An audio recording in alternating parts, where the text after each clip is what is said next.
Together, we can.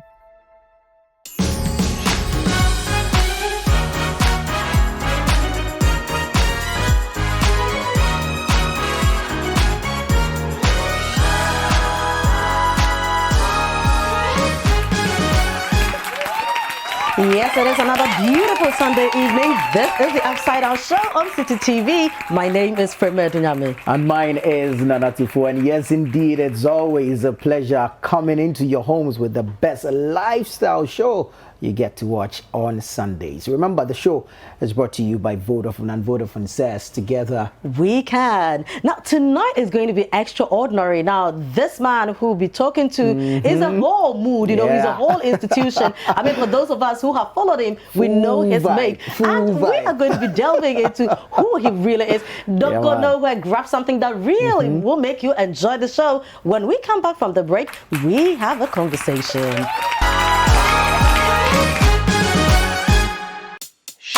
Coming up on the Upside Down Show, we have a conversation with celebrated actor from the hit TV show Taxi Driver and Dada Boat, radio and media personality Mikki Osei. He speaks on the role of Master Richard and Dada Boat, growing up and navigating the media terrain in Ghana. This is Fact Finder from the BBC. We live in a world where news travels fast, and sometimes it's hard to differentiate fact from fiction. Fact Finder brings fact-checking from the newsroom up close so you can separate truth from chaff. Be empowered to tell what's fake from what's real. Watch Fact Finder by the BBC on City TV every Wednesday at 6 p.m. City TV. It's your world.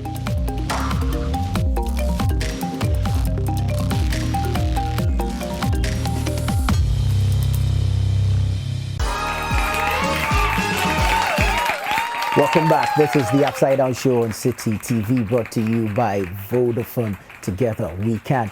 Now, sometimes you want to hide the guest and create some suspense, but then again, if you think about how huge or how big of an influence this person is, it's quite difficult. I mean, no, he can't be hidden. Exactly. Yeah. I mean, you want to create some suspense, let the guests at home think, okay, who's coming today and all that. But the moment you say a word or two, you give him out. Of course, because he comes with his own vibe and everything. Exactly. You know, the moment you mention his name, it comes with all kinds of noise, you know, and such a person cannot be hidden. And it's so admirable how he's able to adapt, you know, change from this character to that. I mean, he switches roles naturally and so easily. You would wonder if he's pre-programmed or something. You know, and interestingly, how he made a character stand out.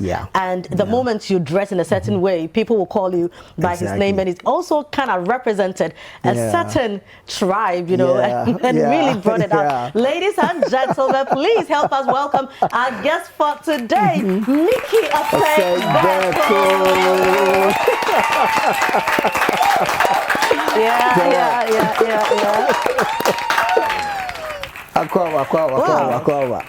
Nice shoes. I say, what funny look, but still I want me at. Local boy. Right, so Mikki is also known as Master Richard. He's also known as Dada Boat. And so before we even start our conversation, let's show you what he's done and why he is Master Richard. Titi. Who? Oh, Mr. Richard. Good morning. Achami. Oh, what? Look here. How many ugly times do I have to tell you that the car shouldn't sleep with you over the weekend? No, Master Richard, it wasn't... It wasn't what? It wasn't what? And again, how many silly times do I have to tell you that the weekend's account should go to Fosti? It is just that... You want to destroy my marriage? You want to destroy my marriage? No, the reason why... The reason why... Shut up! Shut up! The reason why what? Because of your foolish attitude, Fosti has taken my car keys. I had to take a taxi here when I have one of my own. Huh? When I have one of my own. What's what you're saying? Master Richard, with all due respect to you, I don't think it is fair of you to come to my house and talk to me in this manner. Yeah. I have 2 children and a wife. And I don't think it is proper of you to come and insult me before my wife and my children. Me fool, Sandy. Me no casano. Yay! Odi ma chebo. Ha! Me no casano.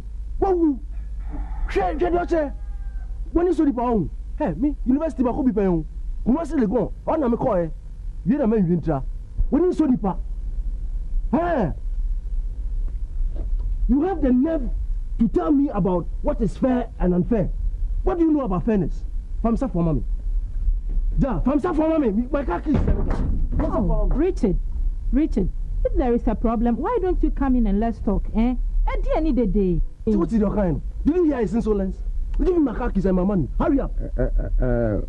Master Richard, you see, you shouldn't be angry. It's just that sometimes when I get angry, I say some stupid and silly things. You should have taken it coolly. What's your name? Apologize to him. That's right. Some casual side discipline. Discipline. Oh, may do. May pa. We need to. Anyway, Master Richard, you are right. You have always been right. Your car is in a good condition, and the sales are all intact. I'll pay every peso. I'll give you everything. No problem. Cash in one. Anyone can do what they mean. Cash in one. It's somewhere around. I'll find it. Why lucky pa? Puni te who so na yikwa. Hwe be ma sisi odi aye yi. Also who are you man yi? Hey, hurry up and take me to the airport. I want to go and check some connections there. Okay, Master Richard. Anya wo pa nka adi ame ne pa. Sa be ma we na wo aye. Maybe I go. Huh? Coffee tea and I say cocoa tea, mommy. Why? Mate. Na chikusia. Mate. Chikusia kan. Butter, some more butter. Oh, you bibia. You. And I money bi. You will be. Yeah, no dia. Now what's up, we Right, and so that was also little, knowing what Mikki can do. So you saw him there, Master Richard, doing what he does best. Mikki, how was it, creating this character, bringing the character to life? Yeah, it wasn't generated by myself. It was one Emmanuel Appiah, who's a filmmaker, and then the late John Kay, right, one of Ghana's best in terms of music. John Kay passed on a few years ago. I mean, he passed on even before the show went off. That's 21 years ago. Wow. Yeah, wow. Taxi Driver has been off for 21 years. Really? Yes, he's been off for 21 years. Wow, that's a long time. That's when he's been off, not when he came on. Yeah. 21 years. Yeah, so when John Kay passed, that was when the show dwindled. But then he himself and then Yuma generated the series. And then they created a character, Master Richard in it. Actually, they wanted a Boga character, you understand? So they saw me doing something else. I was playing a role on stage, and I was playing a Togbi from the Volta region. Right. And after the show, when they realized I was the same person who played it, then Yuma felt that then you could do something else. Let me try you on that character. That's the Master Richard. And I was really told that it was one episode character that they created, but after the first episode, they thought that they should go on with the character. Wow, so what the initial plan was to shoot just one episode? One episode with the owner of the taxi, because the focus was on the taxi driver. Right. Yeah. Right. We're going to go into, the Master Richard character itself, and of course the subsequent one, Dada Boat. Yeah. But let's start from the basics, the beginning. Tell us, who is Mikki Osei Beko? Where were you born? Where did you grow up? Your parents? Life in school and all that. People want to know about that. There's a lot to say. We have time. This is the Upside Down show, so yeah. we have time for that. It's been almost 5 decades story, so maybe I'll take a decade to tell it. Okay, let's see. Yeah. Well, I was born at Accra, Newtown. On the Kokomlimli Malata Market stretch. Oh, okay. I was actually born close to Malata Market. So I grew up around Accra, Newtown, Caprice, Alajo, Pig Farm. Well, that's not too far from here. Yeah, no, not too far from here. I used to walk over here to buy wachi for my sisters. Just close by, yeah. walk from Caprice. You know, then the only overpass in Ghana was the overhead bridge. So, so it was a nice thing to journey that trek. And I grew up around that area. I went to the Roman Catholic Primary from class 1 to class 4. Then I went on to Accra Newtown 4 Primary. Saito 7 American. I'm sure it was the ish back then, you know. Saito, no, it wasn't. Because we could classify the guys who go to the international schools, the preparatory schools. Yeah, but there weren't as many of those as we have it these there days. weren't as many of them. Okay, so which year are we talking about? We're talking late 70s, Okay. early 80s. I was in the primary school. But actually, I'll use the opportunity to say that that's where I got to discover myself to do what I'm doing now. Okay. There used to be the inter-schools drama competition, and play acting competitions around the district. As I also Central District. So what happened was that when I was in class 5, our teacher produced a stage play, My Lost Ring. I remember that. Oh wow! Oh wow! You remember? I remember. Yeah. What being? I was a chief. Yeah, I was it tells why he was able to memorize the script and play the role. I actually do remember some of my classmates, and I can mention their names from class 2 when I. Oh wow! Wow! Wow! So it was a play that won the inter-schools play acting competition that year, and I played the lead role, the lead character. This was when I was about 10, 11 years.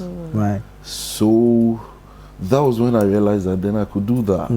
So throughout my junior secondary school days, I went to Kimbu Junior Secondary. Oh, okay. And then I went to Adontin Secondary School. Oh, okay. wow. Yes, brighten your corner where you are. Very necessary. That's been my motto for life. It's necessary. You've really been good at that. Yeah. Yes. So at Adontin Secondary School, actually, I pursued science at Form 5. Yeah. Yeah, but then I was that science student. When my mates were having their practicals at the science lab, I'll be at the dining hall rehearsing a play with my guys. So that the thing has really been in you. So did you at any point pursue acting? You know? Yeah, I've done it since that time that the class 5 play. Yeah. Okay, so you didn't study acting like in the classroom? No, I didn't. Wow. Not at all. I mean, when I had the opportunity to do something at the university, I did film directing instead. So, okay.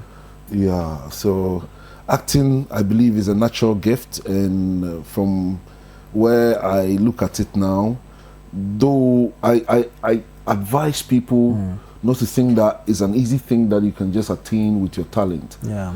You need to learn the techniques. That's when it becomes a skill for you to earn from. Most people think that, oh, once it's my talent, I can do it. Yeah. No, it doesn't come as easy as that. Yeah. I always back it with this joke that you go to the hospital and you're coming to have a surgery, and the doctor comes and said, I'm a doctor by talent. Would you allow him?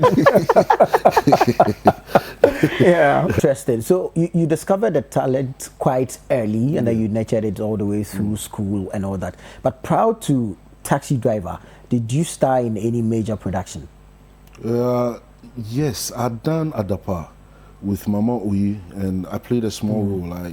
Myself and a friend went to lift the main character who was drunk in the gutter. We went to get him out of the gutter. That was your role. Wow. That was the role I played, actually. But prior to that, I'd done a lot of stage plays. I'd done TV theater. Okay. Yeah. I'd done Inspector Bidiakon. Oh, you were in Inspector Yeah, I Bidiakon? did a lot of episodes in Inspector Wow. Bidiakon. I was a kid then. Even what we saw, I was about 19 years old. Yeah. Yeah. So I was, Wow. yeah. Wow. Have you lived in Kumasi before? The longest I've lived in Kumasi was for a month. Wow. Are you serious? Yes. So how were you able, you know, your character depicted, you know, somebody from Kumasi, you know, how they would do their boga stuff and, you know, I say, me will see kind of stuff, you know. How were you able to pull that through? I think that is kind of a definition to blood is thicker than water. This is how I explain it. You know, I never met my dad until I was past about 40 years. Wow. Yes. Wow. So I don't say this to damn my dad, but I say it to encourage folks who give excuses like, oh, my parents weren't there. This one wasn't there. I saw my mom struggle, work hard, and even at that young age, I tried to support. But I am told that my dad is an Ashanti, as a matter of fact. Okay. So I am told that when he was younger, he used to live a life. Yeah. Okay. Guy. Yeah. Actually, his name then was Guy Seth. Hey, guy, man. Okay, so is it the blood? I feel that it's a blood thing, and probably, you know, for me, I attribute everything to God's blessing. So it's God who guides me to do that. So that and my dad's issue, that's what I'll say. And I also observe a lot, you know, when I get to meet the bloggers, the braggarts, you know, I tend to observe them and see how they win their matches. Yeah. It's very necessary. You know. So you mentioned your mother struggling and all. How many siblings do you have? My dad, I have siblings on my dad's side, I have siblings on my mom's side. We're 3 on my mom's side. Those are the ones I grew up with, my 2 sisters. Okay. And how was that like, you know, growing up being with just your mom, with your sisters? How was the experience? It's one of a story to be told sometime in my life, but my mom showed me how strong a woman can be, you know, how devoted a woman can be to her kids, even when there was no support in sight. You understand? And how to marshal her kids together, discipline them, and make sure that the right things are done at the right times. I mean, I know how to cook. I go to the market. I know how to buy tomatoes and pepper and onions in the market more than in. I mean, actually, I'm sure if Fema goes to the market, she'll waste my money. I can negotiate better than her. Wow. You understand? And these are all attributes I learned from my mom, considering where I grew up from. And having to keep my head up, you know, the Zongo life and all of that, it was all because of the discipline that my mom will ensure that exists every time. So my mom is something else to me. I mean, she's something else to me, and I'm sad she's gone, but may her soul rest in peace. God bless her soul. Yeah, but tell us about the Zongo life and how much of an influence it will later have on what you will grow up to become. Yes, I think that for me, if you look at it from my perspective, it brings a lot of positivity to one's life. Knowing to start with what's available, what you have, not expecting too much, and even how to take care of the little you have. You understand? Because at that age, you're able to think that, hey, Charlie, some bankura bina no wo BP hono. So you could di bankuno in tema a combat dear. You have to manage. Hey, I said didn't be 11. No, it's me that Nantiaco Bobe 6, 7. Yeah, survivor. Yeah, you understand? Yeah. You know, I have polished shoes. I've worked at a blob factory.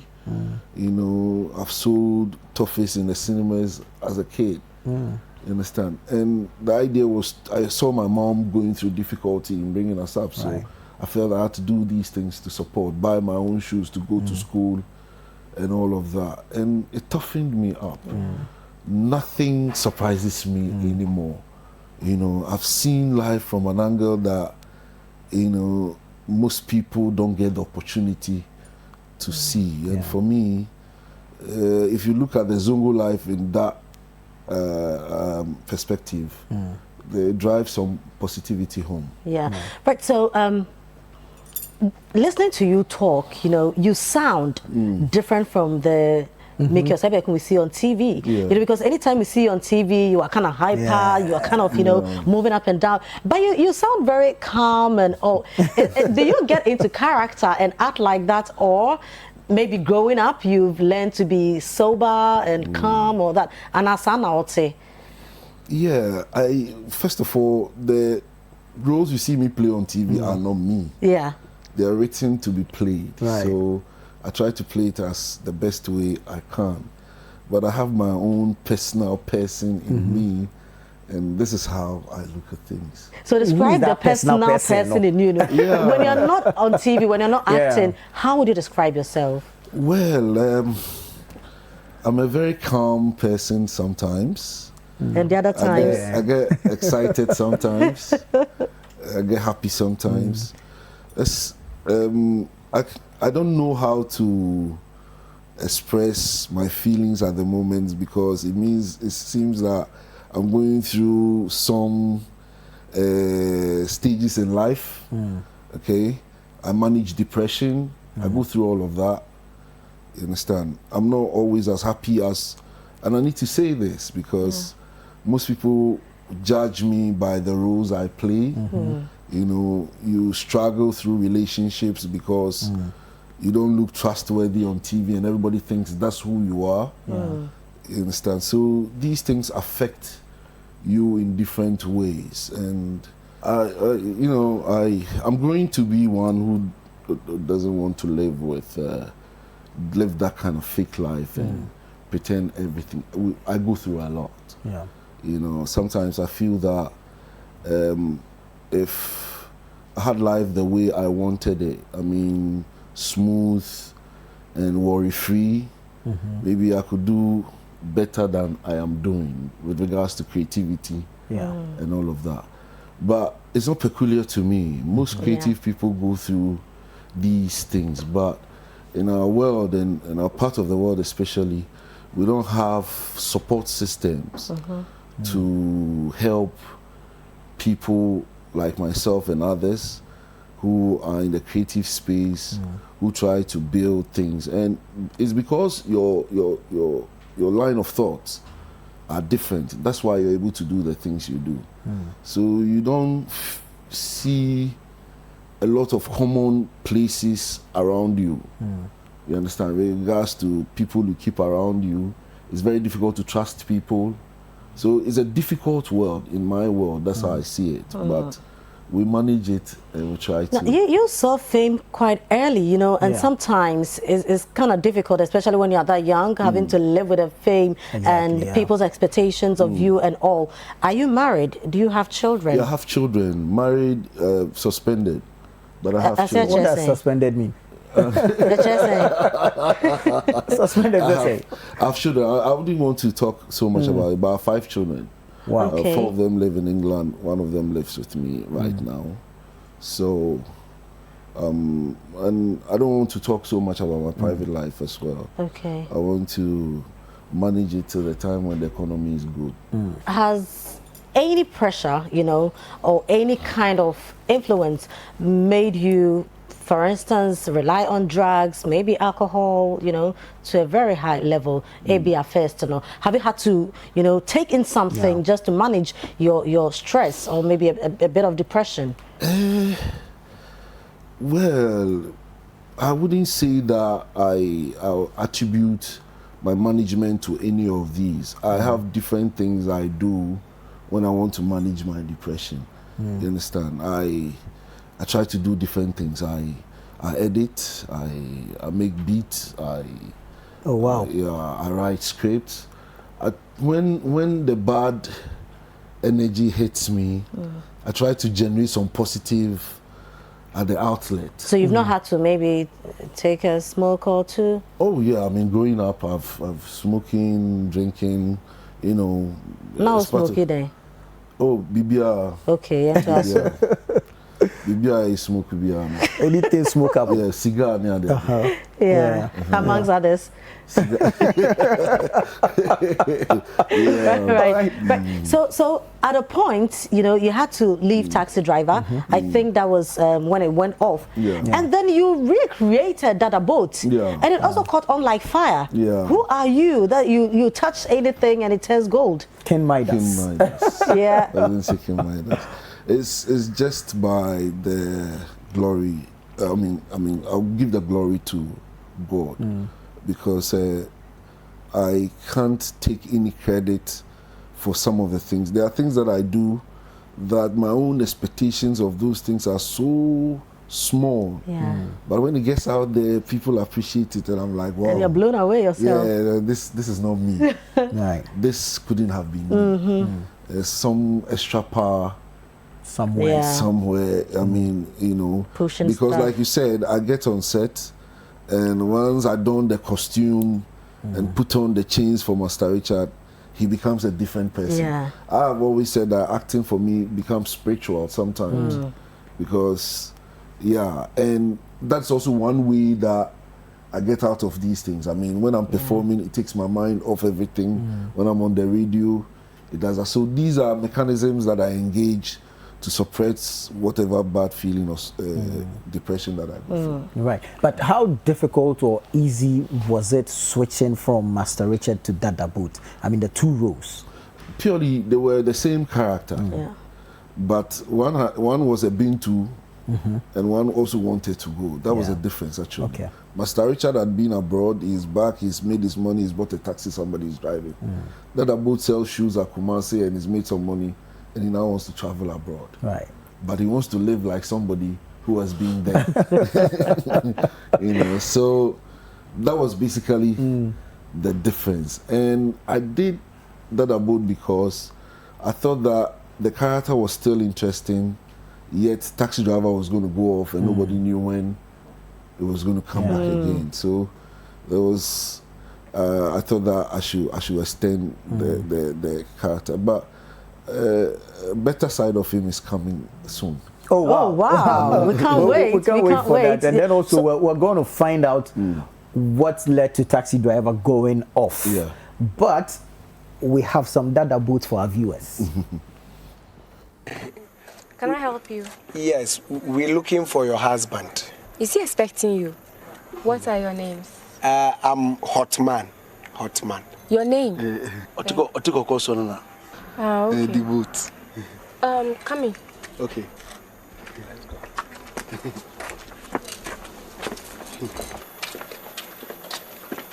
Make yourselves comfortable. I'm sure he just returned from town, so let me call him for you. Okay. Thank you. Princess, what's your name? Your first name? Priscilla, why? What a coincidence. That's the name of my mother. Me, Jabisoma. Say friend Priscilla.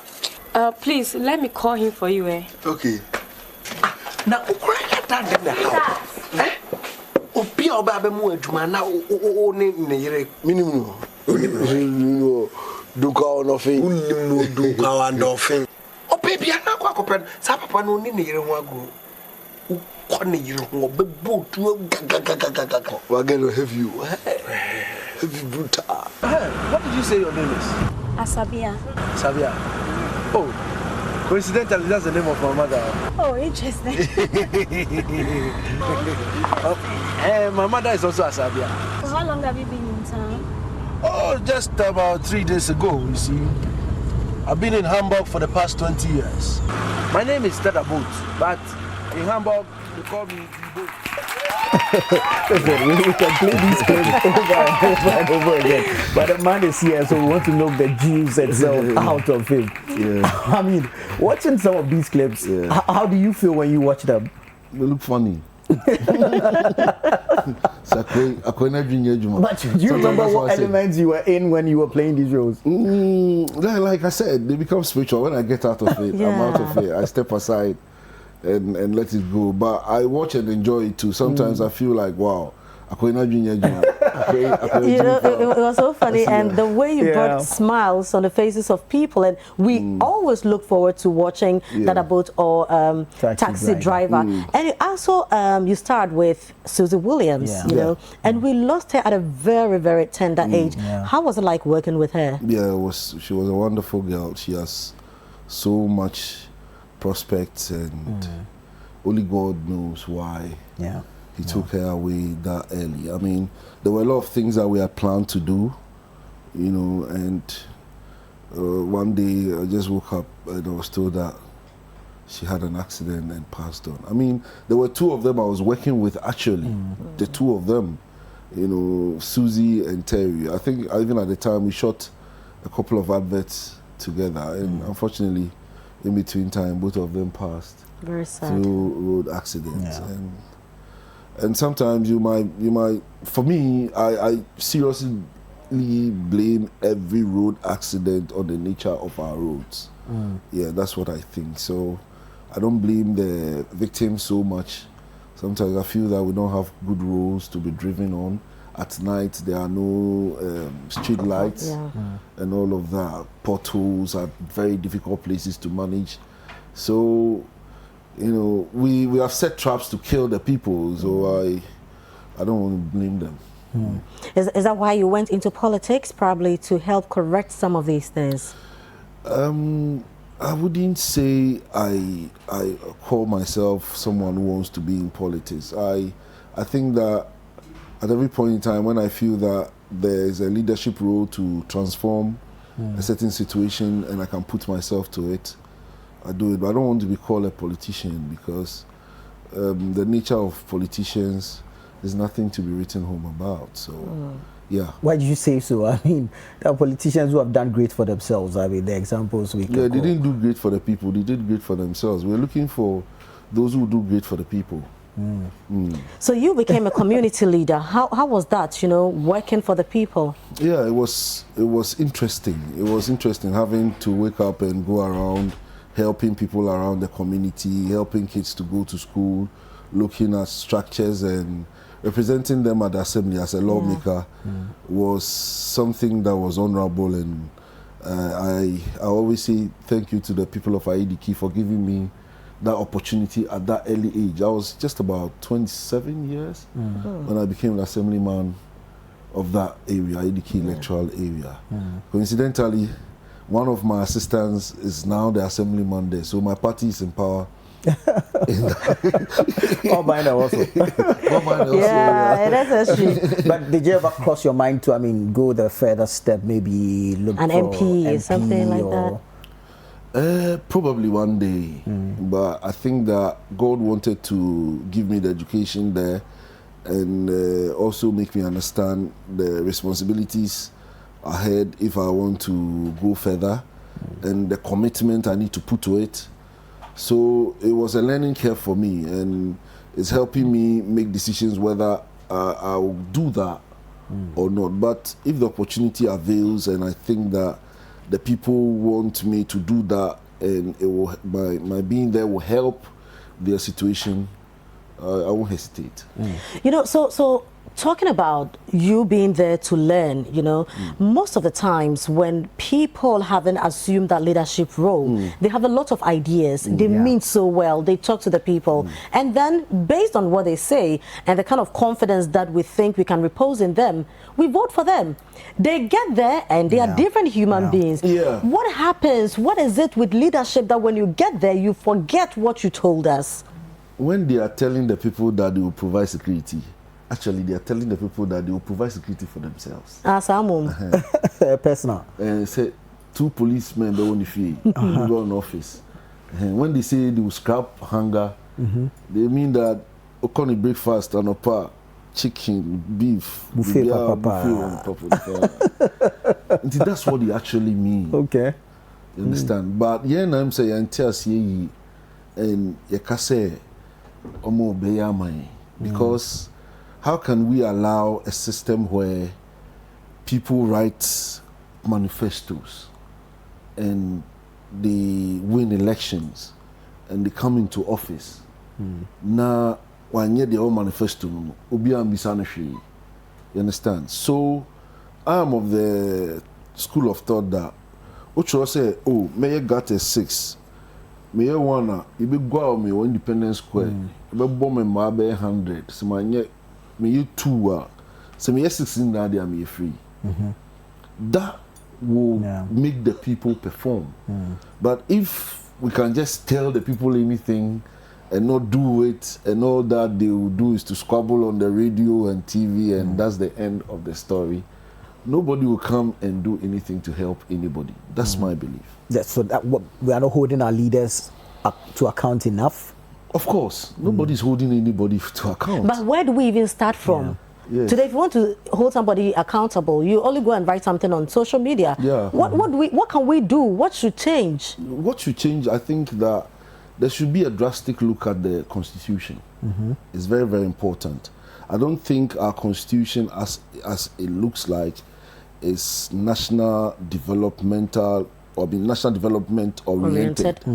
That's what I think, because it kind of also gives so much power to the executive, and you can't do anything about it. You understand? So I think that we should have a look at our constitution. It's been around us for about 30 years. The reasons for which we wrote that constitution is been outlived. I mean, what I was telling somebody, when we started performing, there wasn't even the internet. No, Instagram crowd pushed to be. Na internet, na computer crowd, na phone crowd. Yeah. You understand? Because I remember going on taxi driver location with a pager. Yeah. There were no phones. Yeah. So things have changed. You understand? So why would I still think that, hey, without social media, I'm still Master Richard in T, you know? That is the level at which we are keeping our constitution. And that is the ultimate law of the land, and that's sad. Really Wow, it is. wow. Now, you also went into radio. Yeah. Doing amazing stuff. Master Richard, you had many parts, you know. As a one choir, you're wine star. Super talented. You know, so you do a lot of things. So tell us about your radio experience too. Radio is my passion. I mean, radio had been part of me. I did my first radio experience was on Voice of Legon. Okay. Yeah, and then we're doing variety entertainment on the school radio, and then I got invitation from Ediamo of GBC. It was then GBC FM at the time, to host the same kind of show on GBC. It was what show was that? Variety entertainment. Okay, yeah. Yeah, it was recorded and played on Saturday afternoons on GBC FM. So that was something else for me. So I kept going at it, and then when Atlantis came, I went there to look for a job. And then we were told to be trained before we'll be offered the job. So we were pushed to go to GBC to train as radio broadcasters. There were about 8 of us who wanted jobs with Atlantis. So after the training, Atlantis picked just 2 of the people, and the 6 of us had to. But fortunately for me, I met a man who changed my life. Yeah, Bafu Bonnie. God bless his soul. Yeah, may his soul rest in peace. I mean, he saw something in me. That's Radio Gold. Radio Gold. Yeah.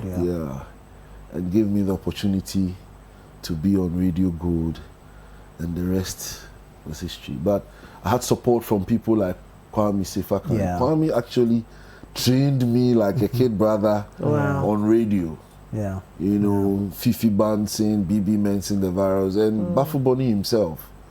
So, and he gave me the space to create if I can. Yeah. So on my show, segments like Kokonsan and all of that were done. So that's how I got into radio, and the rest is history. So how did you feel, you know, with all the issues concerning Radio Gold being shut down and all? Well, if I were the Nanado or anybody who had power, I'll ask them to reopen it. You understand? Because Radio Gold was always looked at as an opposition radio. Yeah. So for it to be closed looks like, okay, they're shutting up or gagging the people. Media. And I don't think that's good enough for our constitution, our democracy, so to speak. And so I was thinking that whatever problem there were, the station had been in operation for over 20 years. So you cannot say that they cannot repair whatever problems there were. So that give them the opportunity, even for the sake of democracy. I thought that that's what should have happened. But for making some of us broadcasters, Radio Gold, we bless Radio Gold all the time. Is it something you still want to continue doing? Radio? Yeah. Yes, I have a baby like that online. It's Kinte Radio. Oh, okay. Yeah, I started somewhere 2006. And I started playing online when nobody was listening. Today, by the grace of God, we have about 4,000 listeners a day. And great. I feel that, yes, it's online though. And is purely high life music. Oh, okay. Because I'm thinking that high life should be protected. Yeah. You know, we're allowing it to be taken away just like that on a silver platter, and nobody's doing anything. Yeah. What we call Afrobeat now is from high life. Originates from high life music. It means that we would have to hold on to it, but I don't know. You know, we have a country where we have our best musician saying that I'm a dancehall artist. And I disagree to those kind of things, because I don't think that anywhere in Jamaica they will vote the best artist of the year as a high life artist. No. You know, so you understand? But we definitely go for theirs. Yes, so we promote what is ours. You understand? You can play dancehall, you can play whatever, but you have to be rewarded on account of your contribution to our music. You understand? How it's not just about making the numbers on social media and people listening to you. How are we developing our own culture? Music is a part of it. That is one. And I think that's what has to be done. So I was going to ask on a broader scale, you know, because you have seen it all, you've done it, you have been an industry person, and you still are. What do we have to do, you know, beyond music? We have stories to tell, you know. I always say that from where we come from, even the names of our communities tell stories, you know. What do we have to do as a people? How do we package ourselves to put Ghana up there? Because it looks like we are all playing as village champions. How do we proceed? How do we penetrate onto the international front? I will first of all start that the media is the cause of most of these things. You understand? Look at me here. I'll go and buy this nice water. Okay? Actually, I'll pay VAT on it. Yeah. This water sponsors a program on a TV station. That program is imported from Mexico. That money, me ata how. Me tia sika etia VAT ato product no. Then the business makes money.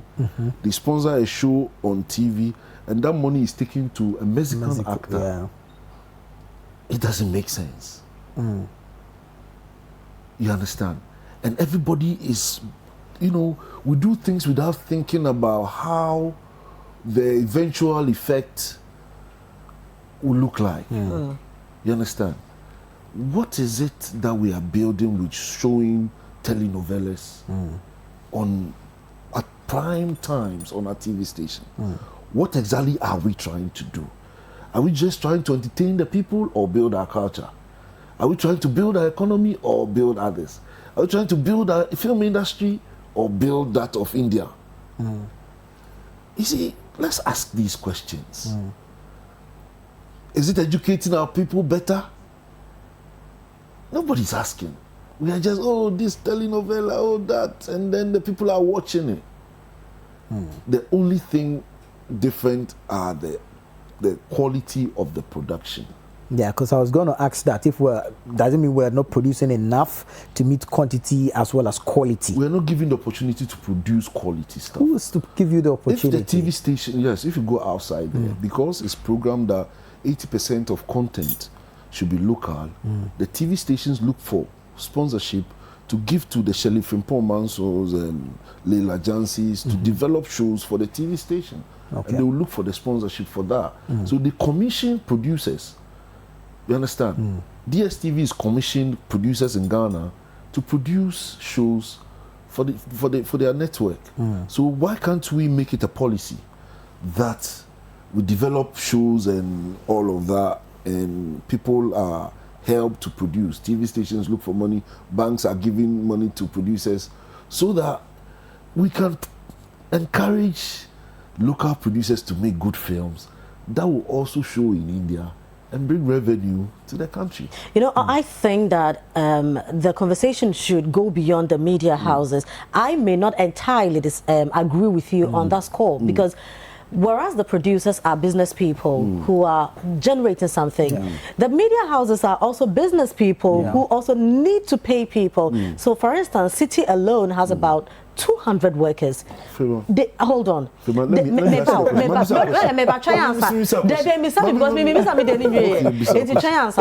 for instance, and I've had to sit in conversations where certain producers, certain actors have been called. The budgets they came up with, the media house cannot fund it. Right. Okay. The banks are not prepared to also support the media houses. Other people also look elsewhere. You get where I'm coming from. So it appears the media houses also have to feed the people what they want. You understand? So it is not entirely the fault of media houses, you know. So it looks like we all have to come together, including the person watching, because viewers if they have a taste for telling novellas, do you get it? You understand? It becomes difficult. That's what we are serving. It's not like they have the taste. That's what we are serving. Okay. But money and we say, we see, we have not come to the point where, like you said, all people in the sector or the industry could come, stakeholders should come together. And you see, we can look at productions that won't cost that much, like you're saying. If you call somebody, say, okay, I want you to produce maybe Taxi Driver or this and this, they might come up with a budget that you might not be able to afford. But let's sit down. What can this money produce? What creative can we finance with this money to achieve the best out of it? You understand? Now, when you go to film schools, they study from low to no budget filmmaking, where people are writing around things available. I mean, I would want to sit here and in the next 5 minutes, I'll think of a scene around what's available here, rather than imagine somewhere that I cannot afford. So all of these stakeholders should come together and look at this, because it's not just the feeding of the people and paying of staff. It's killing our culture. It's killing the future of the nation. Our the second highest national income is from tourism. What sells tourism? Our music, our films. Why would you want to go to US? It's because of what you see in their films. So even with the dilapidated contribution from the media, it is still our second national highest income earner. Dilapidated part. It's not dilapidated, because look at the way we support music. Look at the way we support, you know, other areas. Because because you see, in as much Well, let's he's not here, so let's not go into it. No, but we've heard what he said. So, and he said it in public. See, in as much as what Sarkodie said, people have issues with it. I also think that in a way, let us be realistic. You get where I'm coming from? Because one, we live in a society where you're successful, everybody will jump on, but nobody is prepared to push you there. You understand? Elsewhere, they will hype you regardless. What else? I didn't get the almost say you get it. And so I think that we can do better. We can do more. You know, as to whether he has enjoyed support or not is another story altogether. But I think generally it's very difficult, you know, in our part of the world, because somebody like Master Richard, you know, by now should be a whole institution sitting somewhere. You understand? Because he has everything. No, what I say. So with this kind of conversation, who should lead the call? I think that the stakeholders should come together. The media should see the importance of projecting our culture, irrespective of the revenues and profits that we want to make. It's very, very key. That I'm not saying we shouldn't show telenovelas, but if you go to, I watch NTA, Nigerian television, and I watch GTV, and I can watch NTA for the whole day, 24/7. And they don't show any foreign programs. GTV, Ghana Television, the station of the nation. The station of the nation will show a telenovela. You understand? And I just can't get it. You know, so looking at this, if I have to look at promoting Ghana as a private media entity, and I'm going to pay taxes, I'm going to do, nobody is going to kind of look inside, you know, for me to say that, okay, so we are charging you to promote local content, to promote our culture. And we are also going to meet you halfway. You get where I'm coming from. So now we have a creative arts in there's a council and all ministry that, and all that. What I say. That's I was coming to that. The media, first of all, will understand that we need to promote and sustain our culture. Then those entities, the National Film Authority, the Ministry for Culture and Tourism, and all of that, creative arts. These are the bodies I don't actually understand, and I don't want to also think that it's a political appointing thing. It shouldn't. We should go beyond that. We should go to people who are ready to help develop the industry, and you know, the bottom line is our culture. You understand? The bottom line is our culture. How we promote it through our films, we promote it through our music, and all of that. Kwame Nkrumah at his time took boys from Ghana to study film in India. He took musicians from here to study music at London Film School. That is leadership. And the reason was for these people to come back and influence that course, institute some professionalism in that area. You understand? We don't have training schools for people in the, you know, in Ghana.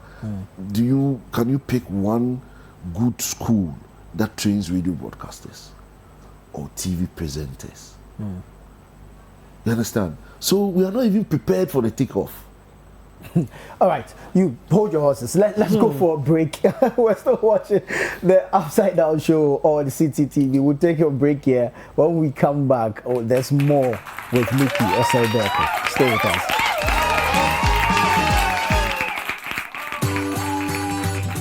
City TV is live on DSTV. Go to channel 363. On GoTV, access City TV on channel 182. On a digital TV, please press the menu button on the remote control and run a new search on your TV. Take note that without an antenna, you cannot access City TV on your television. City TV can be accessed on a free-to-air digital box like the GoTV and Star Times box. City TV, it's your world.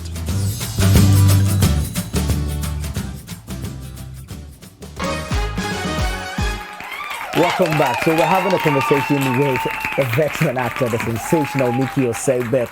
And just before the break, I mean, a call has been made to the stakeholders to put their heads together and let's push the industry together. Now, let's come back to you as a person. I mean, for a long while you were absent. Where were you? I went to live in England for a while. What were you doing there? Studying life and taking care of my children. Studying life, in a school? Life itself was teaching you? Life itself was teaching me. I did my film courses, and I also did football coaching courses. Oh, wow. Yeah, so I came back as a filmmaker and also a UEFA level 2 football coach. Wow. Yeah. So you can coach a football team? Yes, I am told that when Avram Grant was coaching Blasters, he had the same certificate as I have. So we have Master Richard, now the coach, Master Richard the actor, Master Richard the media man, Master Richard the advocate, you know, the beat maker, you know, the beat maker, you know,